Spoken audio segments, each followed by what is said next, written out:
વિદ્યાર્થી મિત્રો પ્રણામ. ધોરણ 8 ગણિત પ્રકરણ 11 માપન.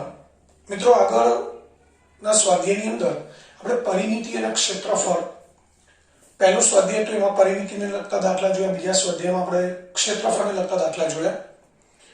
હવે આપણે પૃષ્ઠફળને લગતા દાખલા સ્વાધ્યાય 11.3 ની અંદર સમજવાના છે. તો પહેલા પૃષ્ઠફળ કોને કહેવાય અને એની અંદર લંબઘન, ઘન અથવા સમઘન અને નળાકાર આ ત્રણ ઘન પદાર્થો છે એના પૃષ્ઠફળના સૂત્રો આપણે સમજવાના છે અને સૂત્રોની મદદથી આપણે દાખલા ગણવાના છે.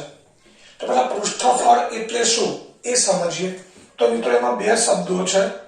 પૃષ્ઠફળ, પૃષ્ઠનો અર્થ થાય સપાટી અને ફળ એટલે ક્ષેત્રફળ. તો મિત્રો પૃષ્ઠફળ કોને હોય? ઘન પદાર્થને પૃષ્ઠફળ હોય. કોઈ એક કાગળ છે, આવો આ કાગળ છે, તો કાગળને પૃષ્ઠફળ ના હોય, ક્ષેત્રફળ હોય. આ દ્વિપરિમાણીય સમતલીય પદાર્થ છે, સમતલીય સપાટી છે જેને બે પરિમાણ છે, લંબાઈ અને પહોળાઈ. તો એને માત્ર ક્ષેત્રફળ હોય, પૃષ્ઠફળ ના હોય. પૃષ્ઠફળ કોને હોય? ત્રિપરિમાણીય પદાર્થ એટલે ઘન પદાર્થને, એટલે કે જે ત્રણ પરિમાણ ધરાવતો હોય, લંબાઈ, પહોળાઈ અને ઊંચાઈ. જેમ કે આ લંબઘન છે, આ લંબઘન તમારી સામે છે, આ ઘન પદાર્થ છે જેનું આ માપ છે લંબાઈ, બાજુમાં પહોળાઈ અને ઊંચાઈ. તો આને પૃષ્ઠફળ હોય. લંબઘન છે, ઘન છે, નળાકાર, શંકુ, ગોલક એટલે કે ગોળો, આ બધાને પૃષ્ઠફળ હોય. તો પૃષ્ઠફળ એટલે શું એ પહેલા સમજીએ. તો પૃષ્ઠફળ એટલે આપેલો ઘન પદાર્થ છે કે કોઈ પણ ઘન પદાર્થ છે એની બધી જ સપાટીઓના ક્ષેત્રફળનો સરવાળો, એને કહેવાય એ ઘન પદાર્થનું પૃષ્ઠફળ. આપેલું જે ઘન પદાર્થ છે એની બધી જ સપાટીઓના ક્ષેત્રફળનો સરવાળો, એને એનું પૃષ્ઠફળ કહેવાય. હવે પૃષ્ઠફળ એ શું છે મિત્રો? ક્ષેત્રફળનો સરવાળો જ છે, એટલે એક પ્રકારનું ક્ષેત્રફળ જ થયું. પરંતુ એક કરતા વધુ સપાટીઓનું ક્ષેત્રફળ આપણે ભેગું કરીએ, સરવાળો કરીએ એટલે પૃષ્ઠફળ બની જાય. તો એ પૃષ્ઠફળ એક ક્ષેત્રફળનો સરવાળો જ છે, એટલે પૃષ્ઠફળનો એકમ ક્ષેત્રફળના એકમ જેવો જ હોય, સેન્ટીમીટર સ્ક્વેર, મીટર સ્ક્વેર. હવે આપણે અહીંયા ત્રણ ઘન પદાર્થોના પૃષ્ઠફળનો અભ્યાસ કરવાનો છે. એમાં છે લંબઘન, જેને ક્યુબોઇડ કહેવાય. બીજો છે ઘન અથવા જેને સમઘન કહીએ છીએ, જેને ક્યુબ કહેવાય. ત્રીજો નળાકાર, જેને આપણે સિલિન્ડર કહીએ છીએ. તો મિત્રો આપણે લંબઘનની વાત કરીએ તો આપણે લંબઘન જે કોઈ પણ વસ્તુનું બોક્સ હોય, દવાની બોટલ છે એનું બોક્સ હોય, કે પછી બૂટ ચપ્પલ લાવી એનું બોક્સ હોય, કેરીની પેટીનું બોક્સ હોય, મોટા ભાગના જે બોક્સ હોય, જે વસ્તુ બોક્સમાં પેકિંગ થઈને આવતી હોય, મોબાઈલનું બોક્સ છે, ટેલિવિઝન કે એલઈડી લાવી એનું બોક્સ છે, આ બધા જ મિત્રો રેફ્રિજરેટરનું બોક્સ હોય, એસીનું બોક્સ હોય, બધા જ મોટા ભાગે લંબઘન આકારના હોય છે, જેને ત્રણ માપ હોય, લંબાઈ, પહોળાઈ અને ઊંચાઈ. તો તમારી સામે એક લંબઘન દોરેલો છે જેની આગળની સપાટી છે એબીસીડી છે, લંબચોરસ. પાછળની સપાટી છે પીક્યુઆરએસ.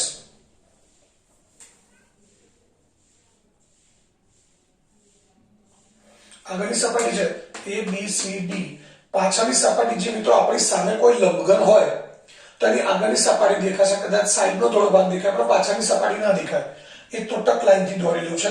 તો પીક્યુઆરએસ આ પાછળની સપાટી છે. તો આને કુલ સપાટી કેટલી હોય? 6 સપાટી હોય. એક આગળની સપાટી એબીસીડી, પાછળની સપાટી પીક્યુઆરએસ, નીચેની સપાટી બીસીઆરક્યુ, ઉપરની સપાટી એડીએસપી, ડાબી બાજુની સપાટી એબીક્યુપી આ સપાટી છે, જમણી બાજુ સીડીએસઆર. એટલે 6 સપાટી થઈ. તો એ 6 સપાટીના ક્ષેત્રફળનો આપણે સરવાળો કરીએ તો આપણને લંબઘનનું પૃષ્ઠફળ મળે. હવે લંબાઈ આપણે L લઈએ છીએ, પહોળાઈ B અને ઊંચાઈ H લઈએ છીએ. આને સમજવા માટે આપણી પાસે એક અહીંયા લંબઘન છે મિત્રો. અહીંયા લંબઘન તમે જોઈ શકો છો. તો આ લંબઘન છે એમાં આ લંબાઈ છે, આ મોટું માપ લંબાઈ છે, અહીંની ઊંચાઈ છે અને બાજુમાં છે એ પહોળાઈ છે. આ તમે જોઈ શકો છો પહોળાઈ. લંબાઈ આપણે L વડે દર્શાવેલી છે, એ કદાચ તમને દેખાતી હશે. લંબાઈ L છે, ત્યારબાદ આ પહોળાઈ છે B અને ઊંચાઈ H. હવે લંબઘનને ધાર કેટલી છે? 12 ધાર છે. એમાં 4 ધાર લંબાઈ ગણાય, 4 પહોળાઈ ગણાય, 4 ઊંચાઈ ગણાય. લંબાઈ કઈ ગણાય? આ 1, 2, આ નીચેની અને પાછળની ઉપરની. આગળની ઉપર નીચેની ધાર, પાછળની ઉપર નીચેની ધાર, આ 4 ધાર છે લંબાઈ ગણાય. પહોળાઈ પણ 4 ધાર ગણાય. જમણી બાજુની ઉપર નીચેની ધાર એ પહોળાઈ ગણાય. ડાબી બાજુની પણ ઉપર નીચેની ધાર એ પણ શું ગણાય? પહોળાઈ ગણાય.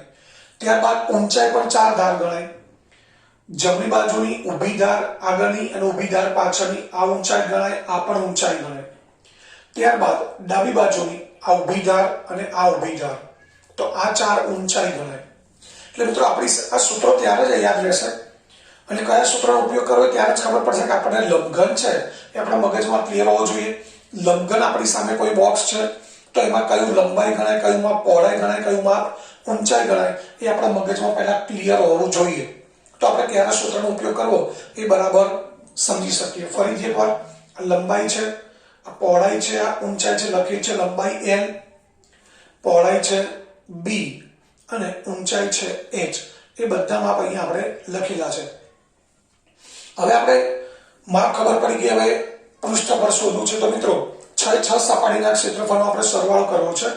તો આગળનું જે સપાટી છે લંબચોરસ આકારની, એનું ક્ષેત્રફળનું સૂત્ર શું થાય? લંબાઈ ગુણ્યા ઊંચાઈ.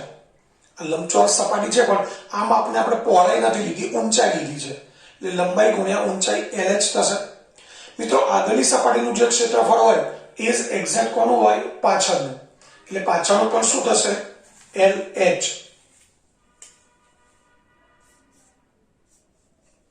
એટલે પાછળની સપાટી જેનું ક્ષેત્રફળ પણ LH થશે. એટલે આગળનું LH અને પાછળનું LH, LH plus LH, 2LH થયું. ત્યારબાદ જમણી બાજુની સપાટી, આ B છે પહોળાઈ, આ ઊંચાઈ H છે. આ B, આ H એટલે BH થયું. આ BH છે જમણી બાજુની, તો ડાબી બાજુની પણ શું થાય મિત્રો? BH. એટલે આ BH થયું. તો LH આગળનું, LH પાછળનું, જમણી બાજુ BH, ડાબી બાજુ પણ BH. હવે નીચેનું જોઈએ. તો આ રીતે આપણી સામે લંબઘન છે, ત્યાં તળિયું ગણાય, આ મથાળું ગણાય. તો તળિયામાં આ જે આગળની ધાર છે તો લંબાઈ છે, આ ધાર છે શું છે? પહોળાઈ. એટલે આ લંબાઈ છે, આ પહોળાઈ છે. તો આ ક્ષેત્રફળ શું થાય? LB. નીચેનું LB થાય તો મિત્રો ઉપરનું પણ શું થાય? ઉપરનું પણ LB થશે. નીચેનું જેટલું થાય ક્ષેત્રફળ એટલું ઉપરનું થાય. એ નીચેનું LB છે. LB કેમ થયું? ફરી એકવાર જોઈ લો. આ L છે અને આ શું છે? B છે. એટલે આ L અને આ B, એટલે આ થશે LB. આ નીચેની સપાટી છે, આ LB છે, તો ઉપરનું પણ શું થાય? LB. એટલે હવે તમે સમજી ગયા છો કે અહીંયા આ પૃષ્ઠફળ છે એનું આપણે સૂત્ર સમજીએ. લંબઘનનું પૃષ્ઠફળ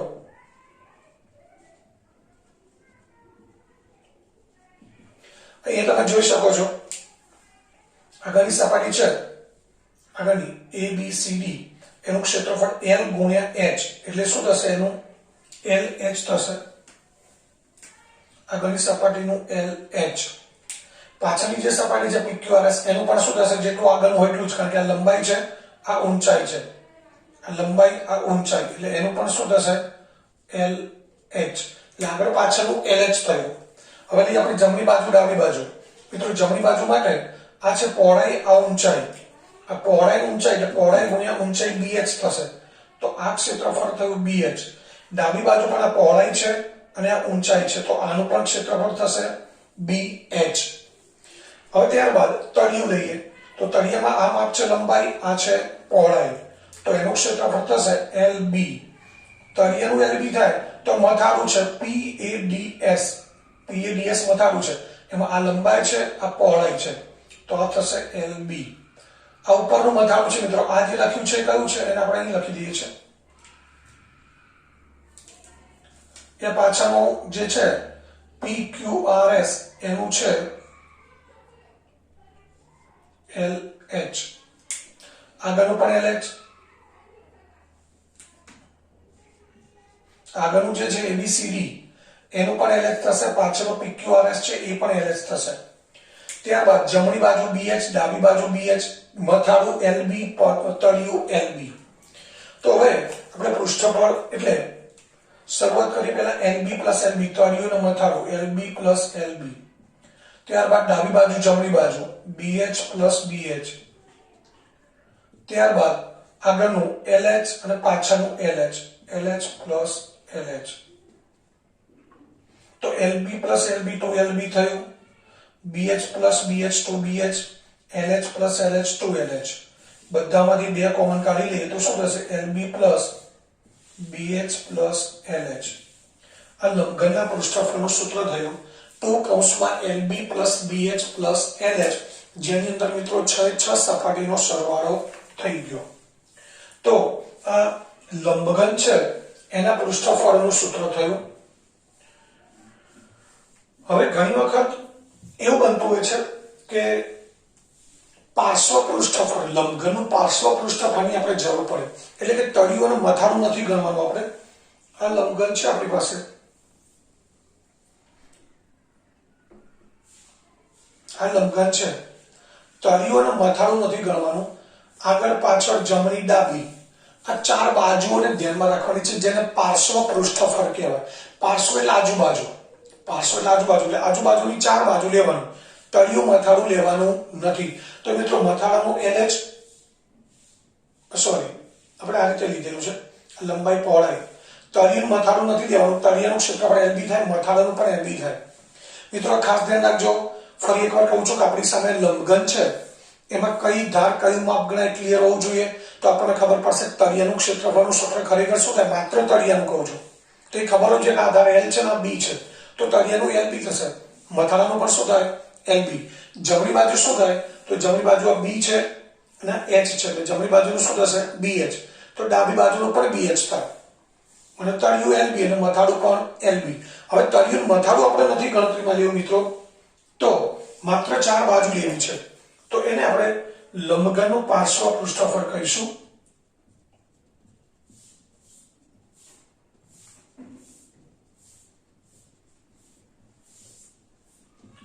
પાર્શ્વ પૃષ્ઠફળ તળિયું મથાળું નથી લેવાનું, એટલે આગળની સપાટી આવશે LH, પાછળની પણ LH, ડાબી બાજુ BH, જમણી બાજુ પણ BH. LH પ્લસ LH શું થાય? 2LH અને BH plus BH two BH. આમાંથી શું કોમન કાઢી શકાય? 2H, એટલે 2H કૌંસમાં L પ્લસ B. તો આ થયું લંબઘનનું પાર્શ્વ પૃષ્ઠફળનું સૂત્ર. આ યાદ રાખજો ખાસ, જ્યારે કોઈ બોક્સ છે કે કોઈ પેટી છે મિત્રો, એની આપણે તળિયું મથાળુંને રંગવું નથી, માત્ર એની ચાર દિવાલો રંગવી છે, તો આ સૂત્રનો આપણે ઉપયોગ કરવો પડે. એ ઉપરાંત ઘણી વખત એવા દાખલા પૂછાય કે કોઈ લંબઘન ઓરડો છે, રૂમ છે, એની માત્ર ચાર દિવાલોને અંદરથી રંગવાની છે, મથાળું તળિયે કશું કરવાનું નથી, તો ત્યાં પણ ખબર પડવી જોઈએ કે ચાર દિવાલો લંબઘન ઓરડો છે, તેની ચાર દિવાલો માટે પાર્શ્વ પૃષ્ઠફળનું સૂત્ર આવે. મિત્રો આ સૂત્ર હજુ બીજી એક રીતે પણ લખી શકાય છે.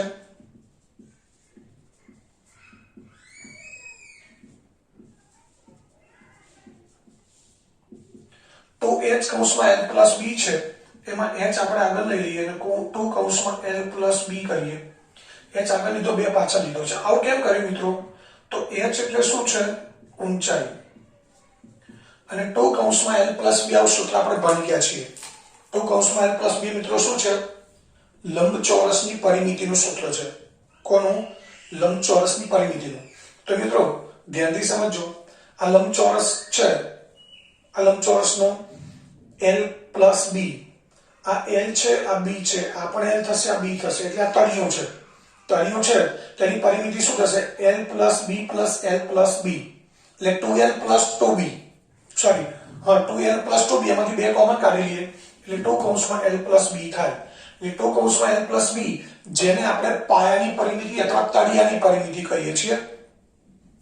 ખાસ ધ્યાન રાખજો, ઘણી વખત મિત્રો આપણને આવું આપેલું હોય કે કોઈ લંબઘન ઓરડો છે, એનું ભોંયતળિયાની પરિમિતિ 100 મીટર છે અને ઊંચાઈ છે 4 મીટર, તો એની ચાર દિવાલોનું ક્ષેત્રફળ શોધવાનું પૂછાય, કે જેમાં આપણે માત્ર ઊંચાઈ અને પાયાની પરિમિતિ આપેલી છે, જે ભોંયતળિયું છે એની પરિમિતિ આપેલી છે, લંબાઈ પહોળાઈ નથી આપી રૂમની, તો આપણે ચાર દિવાલોનું ક્ષેત્રફળ શોધવા શું કરવું પડે? આ સૂત્રનો ઉપયોગ કરવો પડે. ઊંચાઈ ગુણ્યા 2 કૌંસમાં L પ્લસ B, એટલે મિત્રો શું છે? પાયાની પરિમિતિ છે. તો અહીંયા આપણે લખી શકીએ ઊંચાઈ ગુણ્યા 2 કૌંસમાં L પ્લસ B, એટલે પાયાની પરિમિતિ. એટલે આ લંબઘનની વાત અહીંયા પૂરી થઈ. લંબઘનના 3 સૂત્રો છે. પૃષ્ઠફળ, કુલ પૃષ્ઠફળ ટુ કૌંસમાં LB + BH + LH. પાર્શ્વ પૃષ્ઠફળ છે જેમાં તળિયું મથાળું નથી, ડાબી બાજુ જમણી બાજુ આગળની પાછળની 4 બાજુઓ છે, તો 2h કૌંસમાં L + B. અને એનું બીજું સૂત્ર છે ઊંચાઈ ગુણ્યા પાયાની પરિમિતિ. એટલે આપણે આ યાદ રાખવાનું છે.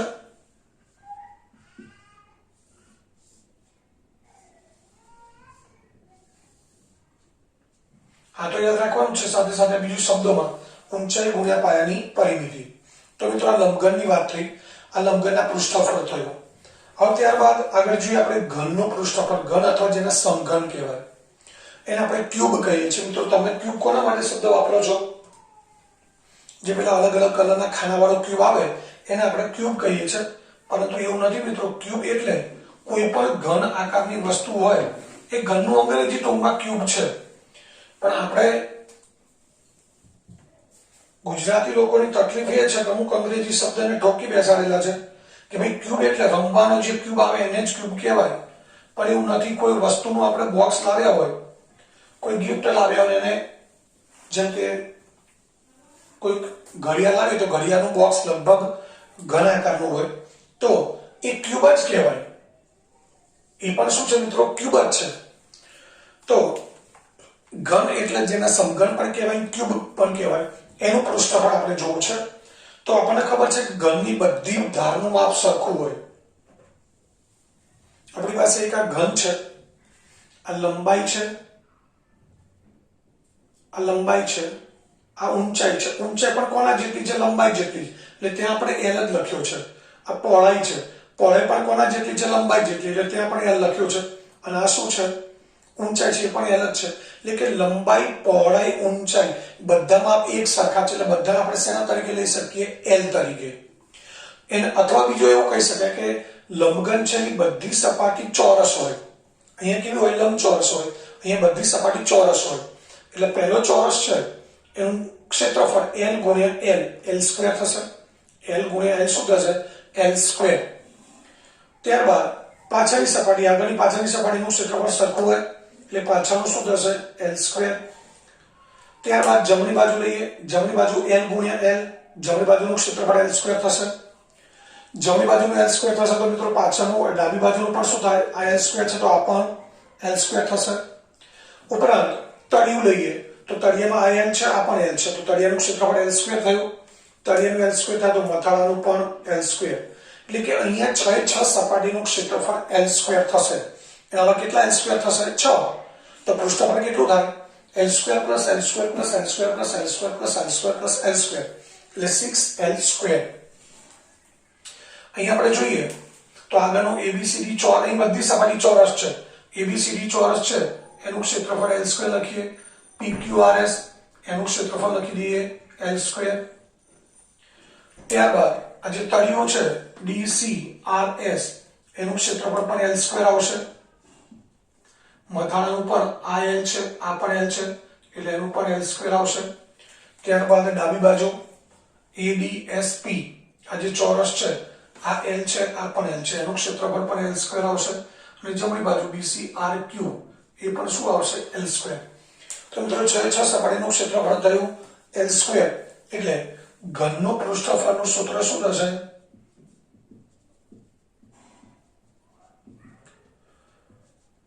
L² plus L² plus L² plus L² plus L² plus L². એટલે 6L² થશે. તો ઘનનું પૃષ્ઠફળ. હવે ઘનનું પાર્શ્વ પૃષ્ઠફળ.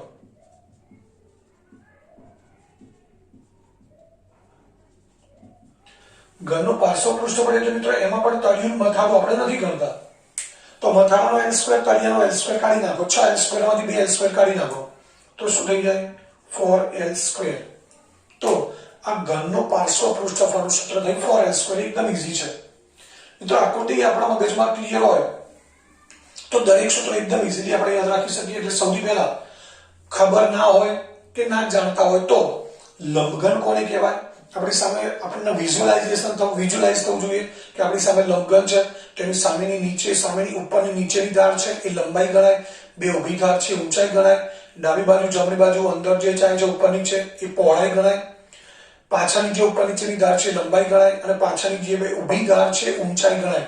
હવે આપણા મગજમાં આખો લંબઘન છે એ વિઝ્યુઅલાઇઝ થવો જોઈએ. તો મિત્રો સૂત્રો ગોખવાની ક્યાંય જરૂર પડશે નહીં, આટલું ધ્યાનથી સમજો. તો અને આ ઘન તો એકદમ ઈઝી છે, ખબર પડી ગયા. પૃષ્ઠફળ 6l², પાર્શ્વ પૃષ્ઠફળ 4l². એમાં પણ ખબર પડવી જોઈએ કે બધી બાજુ સરખી છે, 12 ધાર છે, 12 ધાર સરખી છે જે l વડે દર્શાવાય. તો એમાં 6 ચોરસ બને, આગળનું ચોરસ, પાછળ જમણી બાજુ, ડાબી બાજુ, ઉપર નીચે બધા ચોરસ છે. દરેક ચોરસનું ક્ષેત્રફળનું સૂત્ર છે મિત્રો l². તો હવે કેટલા l² થાય? 6l². તો પૃષ્ઠફળ કેટલું થઈ ગયું? 6l². હવે જ્યારે આપણે પાર્શ્વ પૃષ્ઠફળની વાત કરીએ તો મથાળું તળિયું કાઢી નાખો, આજુબાજુના કેટલા ચોરસ વધ્યા? 4 ચોરસનું ક્ષેત્રફળ l² કરીએ આપણે તો કેટલું થાય? 4l². તો મિત્રો એકદમ ઈઝી છે સૂત્રો. હવે આપણે જઈએ નળાકાર. તો નળાકાર જેને સિલિન્ડર કહેવાય. સિલિન્ડર માટે પણ આપણે ગેસ સિલિન્ડર માટે સિલિન્ડર વાપરીએ છીએ.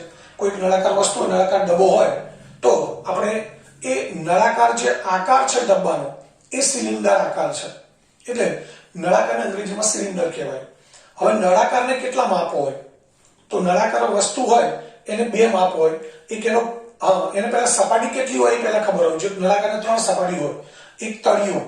તળિયું કેવા આકારનું હોય?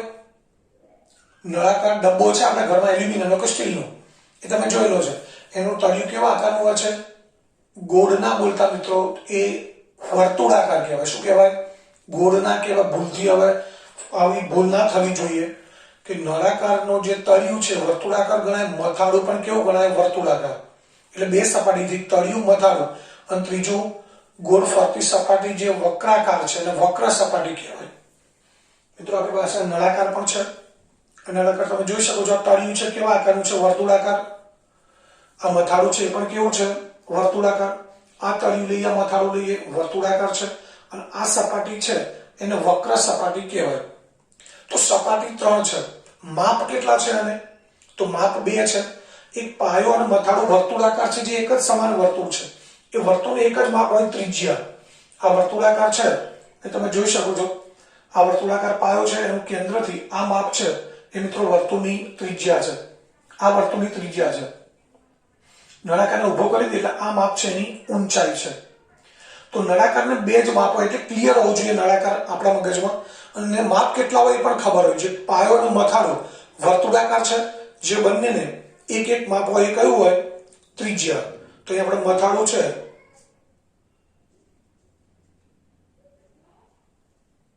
એમાં પણ આ રીતે બતાવી શકીએ. મથાળું છે એની પણ આ ત્રિજ્યા છે. આ પાયો છે, તળિયું છે, એને પણ ત્રિજ્યા છે. બીજું માપ છે ઊંચાઈ.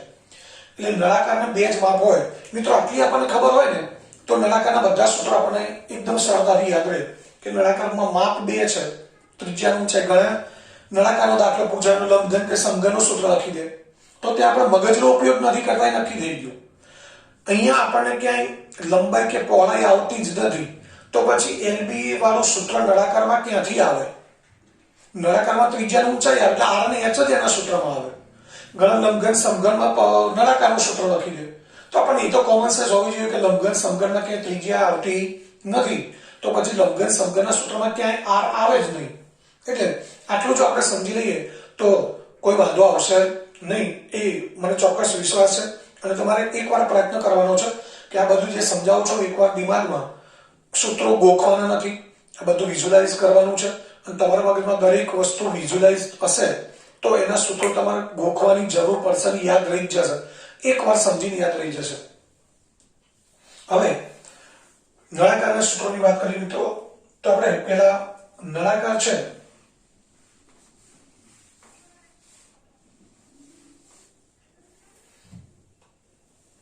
નળાકાર મિત્રો 3 પ્રકારના હોય છે.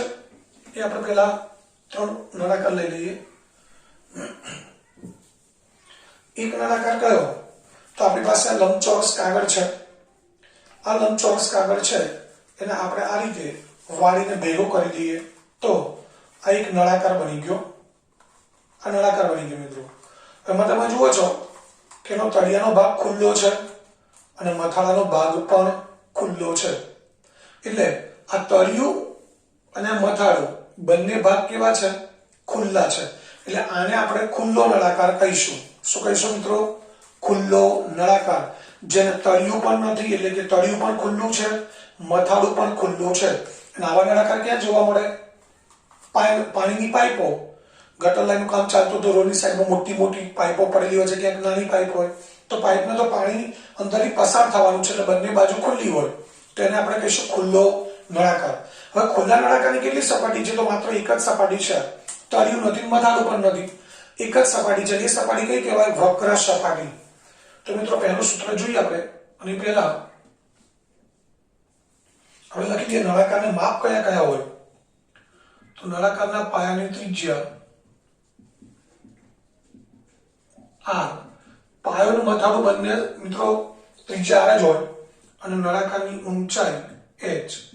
આ બે માપ છે. હવે આપણે પહેલા જોઈએ નળાકારની વક્ર સપાટીનું ક્ષેત્રફળ.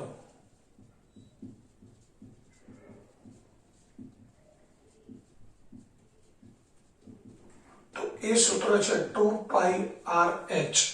શું છે નળાકારની વક્ર સપાટીનું ક્ષેત્રફળ? 2πrh, જેમાં r અને h બંને આવે છે, તમે જોઈ શકો છો. તો એક સૂત્ર થયું.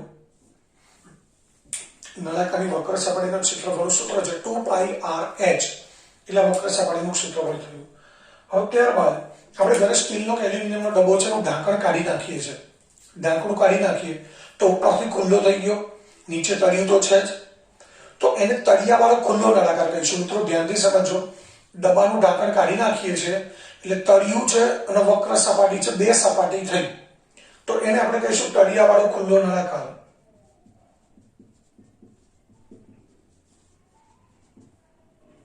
ખુલ્લા નળાકારની કુલ સપાટીનું ક્ષેત્રફળ. તો મિત્રો એ તળિયાવાળા ખુલ્લા નળાકારની કેટલી સપાટી છે? એક વક્ર સપાટી, એટલે વક્ર સપાટીનું ક્ષેત્રફળ, અને પ્લસ બીજું શું છે? વર્તુળાકાર તળિયું, ગોળાકાર નહીં, એટલે વર્તુળાકાર તળિયાનું ક્ષેત્રફળ. બંને સપાટીઓના ક્ષેત્રફળનો આપણે સરવાળો કરી દીધો. મિત્રો વક્ર સપાટીના ક્ષેત્રફળનું સૂત્ર આપણે લખેલું છે 2πrh. શું લખ્યું છે? 2πrh. અને વર્તુળાકાર તળિયાના ક્ષેત્રફળનું સૂત્ર છે πr². વર્તુળાકાર ક્ષેત્રફળનું સૂત્ર આપણે ભણી ગયા આગળ. હવે આ 2πrh અને πr² બંનેમાંથી કોમન શું નીકળે? πr. અહીંથી πr લઈએ તો શું વધે? 2h. અને અહીંયાથી πr, r² માંથી r લઈએ એટલે શું વધે? r વધે. સ્ક્વેર વધે એવું ના હોય, કારણ કે r² નો મતલબ આપણને ખબર છે, r² એટલે r ગુણ્યા r છે. તો મિત્રો આ તળિયાવાળા ખુલ્લા નળાકારની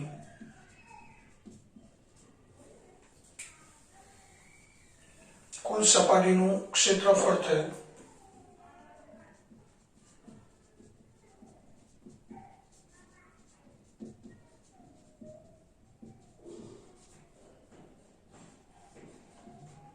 કુલ સપાટીનું ક્ષેત્રફળ શું થયું? πr કૌંસમાં 2h પ્લસ r. આ બીજું સૂત્ર થયું. πr કૌંસમાં 2h પ્લસ r. અને હવે ત્રીજું સૂત્ર આપણે સમજીએ.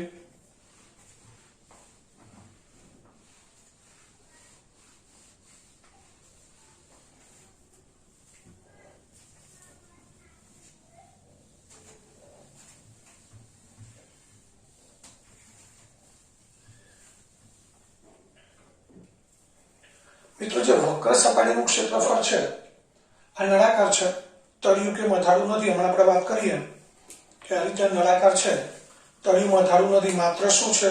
વક્ર સપાટી જ છે. વક્ર સપાટી છે એને પાર્શ્વ પૃષ્ઠફળ પણ કહી શકાય, કારણ કે તળિયું મથાળું આપણે કાઢી નાખીએ છીએ એટલે પાર્શ્વ પૃષ્ઠફળ થઈ ગયું.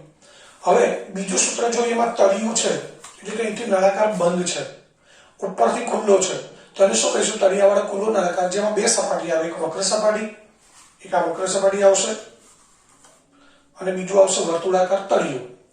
મિત્રો ઘણી વખત દાખલા એવા પૂછાતા હોય કે આપણે ટાંકી જોયેલી છે, પાણીની ટાંકી, ક્યાંક સિમેન્ટની નળાકાર ટાંકી હોય, ક્યાંક પીવીસીની હોય છે, બરાબર, પ્લાસ્ટિકની ટાંકી, આપણે ઘરે ઓવરહેડ ટાંકી હોય છે એ પીવીસીની હોય છે. હવે એ ટાંકીને રંગ કરવો છે, તો રંગ કરવાનો હોય તો ક્યાં કરવાનો મિત્રો? ટાંકીને ઊંચી કરીને તળિયે તો રંગ કરવાનો હોય નહીં. રંગ ક્યાં કરવાનો? એક વક્ર સપાટી, બીજું એક ઉપરનું ઢાંકણ કે મથાળું. તો મિત્રો અહીંયા તળિયું છે ખરું, પણ આપણે ગણતરીમાં લેવાનું નથી.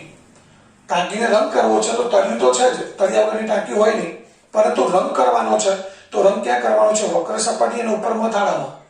તો મિત્રો ત્યાં પણ કયું સૂત્ર વપરાય? સૂત્ર આ જ વપરાય. ભલે તળિયું છે ઉપરથી, તળિયું ગણવાનું નથી, ઉપરથી ઉપરની સપાટી ગણવાની છે.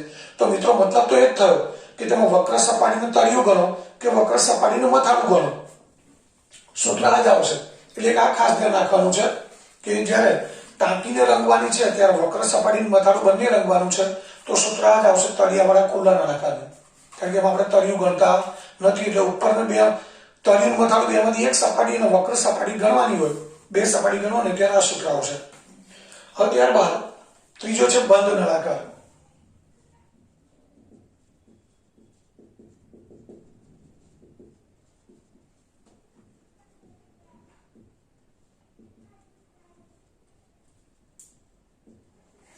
બંધ નળાકાર એટલે બંધ નળાકાર છે. આપણે ઘરે ડબ્બો હોય સ્ટીલનો, એને બંધ કરી દઈએ ઢાંકણ, એટલે તળિયું પણ છે મથાળું છે, એટલે ડબ્બો બંધ થઈ ગયો. હવે આ વક્ર સપાટી છે મિત્રો, આપણે ત્રણ સપાટીના ક્ષેત્રફળનો સરવાળો કરવો પડશે. આ વક્ર સપાટીનું ક્ષેત્રફળનું સૂત્ર આપણે લખેલું છે 2πr(h).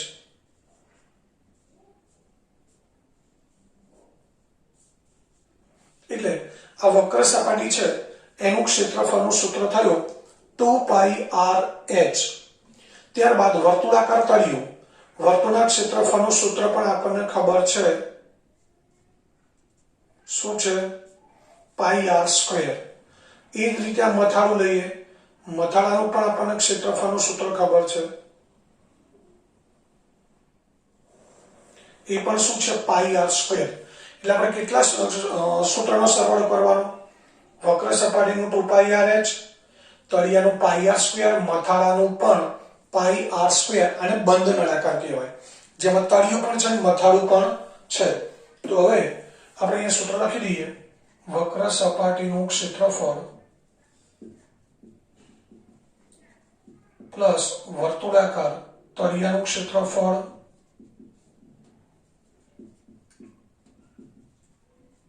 પ્લસ વર્તુળાકાર મથાળાનું ક્ષેત્રફળ. વક્ર સપાટીના ક્ષેત્રફળનું સૂત્ર છે 2πr(h), તળિયાનું πr² અને મથાળાનું પણ πr². તો મિત્રો πr² પ્લસ πr² શું થશે? 2πr². 2πrh અને 2πr² આ બંનેમાંથી 2πr કોમન કાઢી લઈએ તો શું વધે? h plus r. 2πrh plus 2πr² માંથી 2πr કોમન કાઢીએ તો h પ્લસ r વધે. તો મિત્રો આ બંધ નળાકારનું કુલ પૃષ્ઠફળ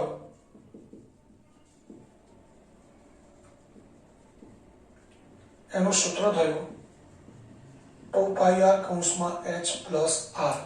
તો મિત્રો નળાકાર માટે આપણે ત્રણ સૂત્રો યાદ રાખવાના છે. એક તો ખુલ્લો નળાકાર, એટલે કે માત્ર નળાકારની વક્ર સપાટી લઈએ તો 2πrh. ત્યારબાદ તળિયાવાળા ખુલ્લા નળાકારનું કુલ પૃષ્ઠફળ, એટલે કે કુલ સપાટીનું ક્ષેત્રફળ. કુલ સપાટીનું ક્ષેત્રફળ લખો કે પૃષ્ઠફળ લખો, πr કૌંસમાં 2h પ્લસ r. અને બંધ નળાકારનું કુલ પૃષ્ઠફળ. મિત્રો આ બંને સૂત્રોમાં કેટલો ફરક છે સમજી લઈએ. અહીંયા 2 અંદર છે કૌંસની અંદર. હવે અહીંયાથી h છે, બેને લાત મારશે એટલે 2 બહાર આવી જશે. h શું કરશે? બેને લાત મારશે, બેને બહાર લાવી દેશે, એટલે સૂત્ર થઈ ગયું 2πr કૌંસમાં h પ્લસ r, જે બંધ નળાકારના કુલ પૃષ્ઠફળનું સૂત્ર છે. તો આ રીતે આ સૂત્ર આપણે લંબઘન છે એના 3 સૂત્રો હતા, સમઘનના 2 સૂત્રો અને નળાકારના 3 સૂત્રો, કુલ 8 સૂત્રો થયા. તો આ દરેક સૂત્ર છે બરાબર સમજીને તૈયાર કરી દેવાનું છે.